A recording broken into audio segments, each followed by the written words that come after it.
দেশনেত্রী বেগম খালেদা জিয়া এই ব্যাপারে উদ্যোগী হয়েছিলেন এবং আমি এটা বলতে পারি দৃঢ়তার সাথে যে আমাদের মাননীয় প্রধানমন্ত্রী জনাব তারেক রহমান এই সমস্ত ব্যাপারে অনেক সচেষ্ট এবং তার যে সহধর্মিণী আছেন তিনিও এই ব্যাপারে খুবই সচেষ্ট।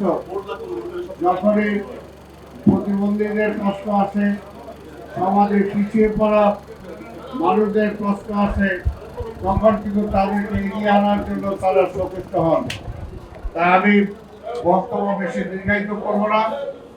আজকের সভার সভাপতি সহ অন্যান্য যারা আছেন তাদেরকে আমি ধন্যবাদ জানাই এবং আমি বলবো যে আমাদের এই সমস্ত প্রতিবন্ধী মানুষ যারা আছে তাদেরকে পুনর্বাসন, তাদেরকে দেখাশোনার দায়িত্ব একমাত্র সরকারের না, আমরা যারা সমাজে বসবাস করি আমাদেরও সবাই একই দায়িত্ব আছে।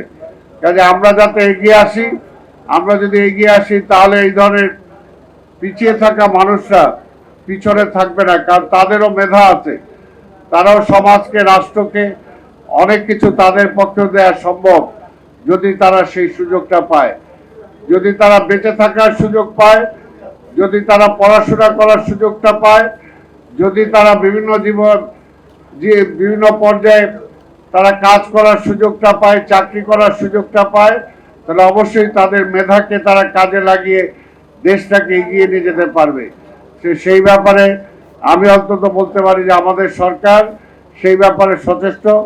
আমি ঢাকা মহানগরীর প্রশাসক হিসেবে বলতে পারি আমরাও সেই ব্যাপারে সচেষ্ট। যে কোনো সময় যে কোনো প্রয়োজনে আমাদের কাছে যখন আপনারা আসবেন ইনশাল্লাহ আমরা সকল ধরনের সহযোগিতা করার জন্য আপনাদেরকে আমরা চেষ্টা করব।